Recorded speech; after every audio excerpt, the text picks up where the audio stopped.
Live from WTVO Rockford and your home team. Eyewitness News at 5 starts now.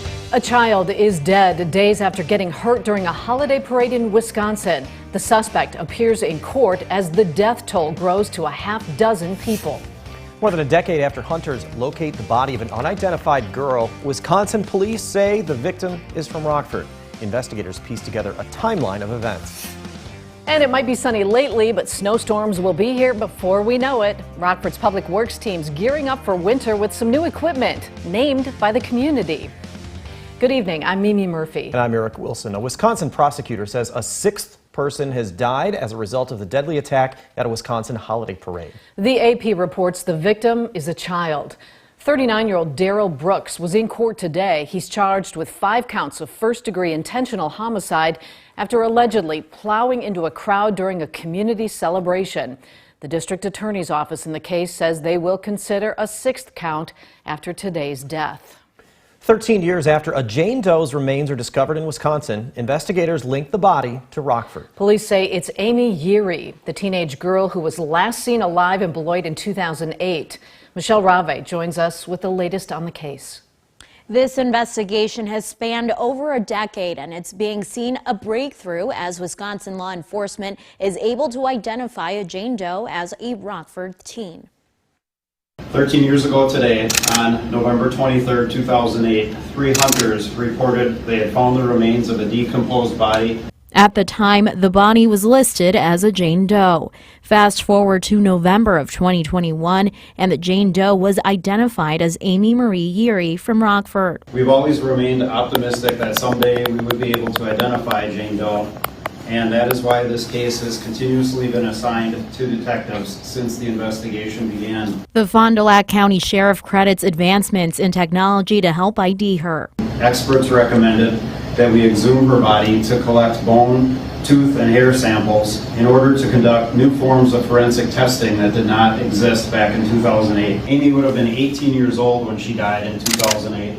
She was positively identified using 3 different means: comparison of DNA from her mother, comparison of DNA from her sister, and a comparison of dental x-rays. Investigators say Amy called her mom asking for a ride home from Beloit, and that was the last time they ever heard from her. Investigators have also learned that, sadly, Amy was a victim of human sex trafficking. She was oftentimes transient, and detectives have learned that she spent time in Milwaukee, Chicago, and Beloit areas in the weeks preceding her death. The Sheriff's Department is still trying to piece together how and why she ended up in Fond du Lac County. Identifying Amy Yeary is a big step forward in this complex and ongoing investigation. However, there is still much work that needs to be done to determine how and why she lost her life. Officials say no official missing persons report was ever filed. If you have any information that could help investigators track down what happened to Amy, call the Fond du Lac County Sheriff's Office. Eric, Mimi. Michelle, thanks for that. 2 people are charged with shooting up a Rockford house. A woman was in custody and posted bond, but police are still looking for her boyfriend. Rachel Perry spoke with the homeowner today, and Rachel, she tells you her 7 kids were home with her when bullets came through. Mimi and Eric, the woman says the bullets were close to hitting her and her youngest kids. Photos from inside the home show nearly a dozen holes in her walls. Now she's scared for her safety and is warning others to be careful. Like 9 to 10 shots fired through the dining room of my home. Bullet holes cover the walls of this Rockford home. Katara lives near the intersection of Vale Avenue and Rural Street. She was inside her home last month with her 7 kids when bullets came flying. Missing me and my son by about 30 seconds, missing me by not even a foot. The closest bullets to my children was less than a foot away, my youngest kids, my 2- and 1-year-old. Kyle Shallock and Heather Stevens are charged with aggravated discharge of a firearm. Police say the 2 shot into the house knowing people were inside. Katara says her first thought was protecting her kids. I instructed the kids to stay quiet. I mean, they were terrified. Leave the lights off. We weren't sure if anyone was still outside. And like I said, we had to get them all to safety. 7 kids, that's a lot. Katara tells me she knows both Shallock and Stevens and filed an order of protection against them the next day. This has been a really personal thing, and it's very unfortunate that this is what it's resulted to. Now she has this warning for others. Be aware of your surroundings, people who have, malicious ways, because you never truly know somebody. Stevens posted $2,500 bond and is due in court December 21st. And like we said, Shallock is still on the loose. Eric? All right, thanks, Rachel. Rockford's holiday kickoff is just a few days away. With tens of thousands of community members expected to show up, there are some traffic considerations to keep in mind. Starting at 10:30 Saturday morning, Chestnut Street will be closed from Church Street to Kishwaukee for the Stroll on State Parade.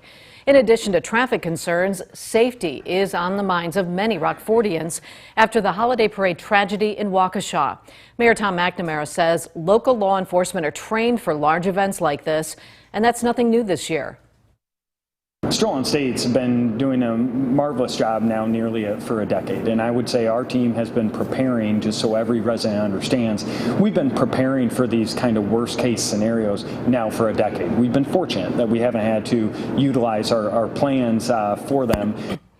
In addition to local law enforcement, neighboring agencies and private security details will help keep visitors safe. Although Rockford hasn't seen much snow yet this season, one thing's for sure, those flakes are coming. The city unveiled new tools to help clear the streets when the white stuff does fall. Rockford Public Works bought 5 new trucks for $250,000. Community members voted to name the equipment, and the winners are Snotorious B.I.G., Sled Zeppelin, Plowzilla, Darth Blader, and Plowabunga. Fun and games aside, Public Works managers say state-of-the-art trucks and skilled employees are vital in combating Midwest winters. Anytime we deploy our crews, our fleet, there's approximately 30 employees involved. If we're working an operation that goes beyond 12 hours, another 30 people come in to help relieve that first group. So at any given time in a large snowfall event, there could be 60 employees involved. Rockford's Salt Dome is filled to the brim with tens of thousands of tons of salt to start, but crews will use upwards of 20,000 in a year. The average snowstorm cost the city about $250,000. As many as 9 million vehicles are expected to use Illinois tollways this holiday weekend. The heaviest travel time could be tomorrow, when about 1.8 million cars are predicted to be on the roads. That's about 200,000 more than the average day. To accommodate holiday travel, construction will be cut back and temporary lane closures will be suspended from noon Wednesday through 9 a.m. Monday. Some road construction may continue, so drivers are reminded to slow down and obey work zone speed limits. Family chefs are making last-minute grocery trips ahead of Thanksgiving dinner. At the same time, a Rockford church is making sure everyone has the chance to carve a turkey.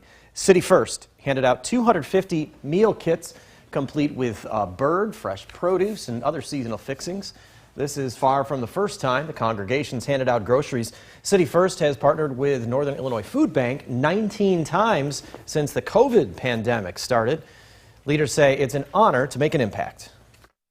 Whenever people are going through a hard time, we all have to rally together. And as a church, we want to continue to bring hope however we can. And so this is a practical way that we can bring hope, that we can bring help in Jesus' name. City First is planning another food giveaway ahead of Christmas. We'll let you know when that will take place on mystateline.com. Thursday, of course, is Thanksgiving, and this week many of us are giving back to those in need. Like helping 2 local families make sure they have a home of their own. Nicole Delgado joins us now with their story. That's right. 2 Habitat for Humanity, soon-to-be homeowners, had a very important part of their home assembled today, the roof. And the roof is a pretty important part as temperatures start to drop. Workers from both Apex Construction and Cross Country Construction donated their time and labor today to get them done. The workers climbed up onto the roof, nailing each shingle into place. Jack Turner with Habitat says this means so much for the projects. This house here that we're in front of today is one of the school builds. Guilford High School has built this house, but with Apex and Cross Country doing the roofs for us today, it helps enable our families to get in. At 6, hear from 2 construction companies on why they're giving their time. For more information on Habitat for Humanity homes, find this story on mystateline.com. Eric, Mimi? Now, your first warned weather forecast from Chief Meteorologist Candace King. Well, started off a little chilly out there as temperatures drop back into the teens once again, down to 18 degrees. A few spots stayed in the 20s. Beautiful sunrise this morning and a beautiful sunset here this evening. A live look with our Race Sky Track camera out over Rochelle, looking off to the northwest. You may have noticed just a few kind of higher level clouds out there this evening. Our skies are going to stay mostly clear here as we go through the night tonight, and that clearing sky is going to allow our temperature to fall back into the 30s. In fact, some dropping into the low 30s or even upper 20s. But once we get into the overnight, that southerly wind going to pick up. So that is going to allow that temperature to climb a bit here as we head into the overnight. Currently sitting at 38 degrees, 38 in Monroe, 41 in Rockford, 40 Rochelle. Our weather watcher number sitting at 44 for Ken in Belvedere, 43 for Ben in South Beloit, and 41 right now for Bob here in Rockford. Winds have been a little on the gusty side from the south, at times gusting close to 25 miles per hour. But that wind speed will come down just a touch before picking back up as we do head into the overnight. That wind still staying from the south, and notice that wind speed picking up by the early morning hours tomorrow. Winds could actually be gusting close to 30 miles per hour early tomorrow morning, and then 30 to 35 mile per hour wind gusts to kick off our Wednesday. Cloud cover also going to be on the increase. Winds will subside a little bit as we go through the afternoon and evening before shifting around to the northwest. That's with a cold front that comes in late tomorrow night. Winds will be a little blustery for Thursday or Thanksgiving afternoon, coming from the northwest at about 25 miles per hour. So that will once again bring those temperatures down before turning light as we head into Thursday night. High pressure building in, though, keeping us nice and comfortable. Nice day today, a little breezy, and the wind still had a little bit of an impact on the wind chill here for us this afternoon, but it was nice. We had plenty of clear sky. Our next system working in over the southwest. This will actually help increase some of that cloud cover here as we go through the night tonight. So ultimately, our temperatures are going to drop, but I think when you wake up tomorrow morning, we'll be in the mid and upper 30s, close to 40 degrees to start off our Wednesday. Cloud cover increases. Despite that, I do believe our temperatures should be able to make it into the 50s for the afternoon. Cloud cover is going to thicken up. If you're traveling by road, air, wind is going to be the primary threat. We stay mostly dry until the evening for some. So let's look at that here with Futurecast. Notice temperatures tomorrow, upper 40s, low 50s for a lot of us. We are dry. Cold front starts to work in. A couple of showers possible down just to the south of us.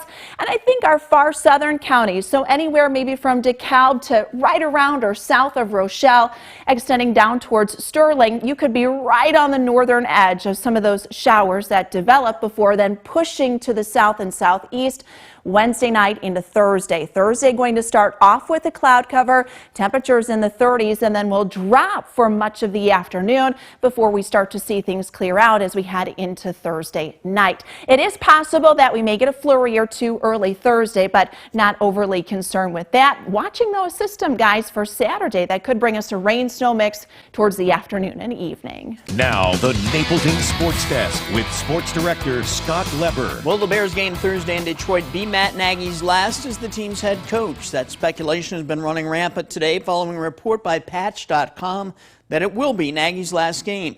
The report stated that a top source told Patch.com that the Bears told Nagy Monday that he is finished after this game. Now, Nagy denied that today during his scheduled press conference with the media. He said the report is inaccurate and that he hasn't spoken this week with Ryan Pace, Ted Phillips, or George McCaskey. I'm more than a little skeptical about this report because NFL insiders Ian Rappaport and Adam Schefter aren't reporting this. Those two guys are usually on top of things.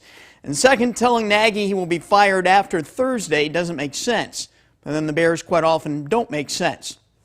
If the Bears are planning to fire Nagy, the optimal time to do that, of course, would be Friday morning after the Bears have played their Thanksgiving game. Making the switch Friday would then give the rest of the coaching staff a few extra days to adjust without Nagy before their next game. If that is the plan, to fire Nagy Friday, then why tell him on Monday? Wait until Friday. You don't want a guy who knows he's a lame duck coach coaching on Thursday. Plus, you don't want this leaking out. And the best way to do that is to say nothing to Nagy or anyone until Friday. Again, I could see Nagy getting fired Friday after a loss. I could also see Nagy getting fired after the season. But telling him Monday he's done after one more game on Thursday just makes no sense. Well, pro sports are entertaining, so are college sports. But there is something special about high school sports. Some of us witnessed it last Saturday when Byron's football team made a dramatic comeback in the semifinals to beat IC Catholic. Now here's Byron defensive coordinator Sean Considine right after that game. That's what makes high school football special. I mean, these kids are out here playing because they love football. That's right. That from a guy who's won a Super Bowl. Considine has always said his biggest thrill was winning a state championship with Byron in 1999. My biggest thrill in sports isn't covering an NFL game or any pro or college sport. It's watching high school kids, many of whom will see their athletic careers end after high school, experience the joy of going to state or winning state. They play for the sheer fun of it, not for big money, not for fame, certainly not to promote their brand. High school sports aren't completely pure, but they are the purest form of sports out there. So give me a great high school game any day, like that Byron game last Saturday. Candace has another Thanksgiving weather check in a few seconds. But first, here's a look at what's to come on News Nation tonight. It was the trial that divided the nation. And now, after being acquitted on all charges, Kyle Rittenhouse goes one-on-one with me. I'll ask him the questions that you want answered. Tonight, for a full hour, see the unedited, uninterrupted interview that America has been waiting to see. There's only one cable news network committed to covering all sides of the story. Don't miss the powerful Kyle Rittenhouse interview tonight on Banfield, only on News Nation. That's coming up tonight on the fastest growing cable news network in America, News Nation. It's available on the cable and satellite stations you see here. You can also head to newsnation.com. Skies will stay clear for us as we go through the night tonight. Temperatures dropping, but then rising into tomorrow. Winds also picking up as well. Cloud cover increases. Falling temperatures, though, for Thanksgiving. Thanks, Candace. And thank you for spending some of your time with us. Stay safe.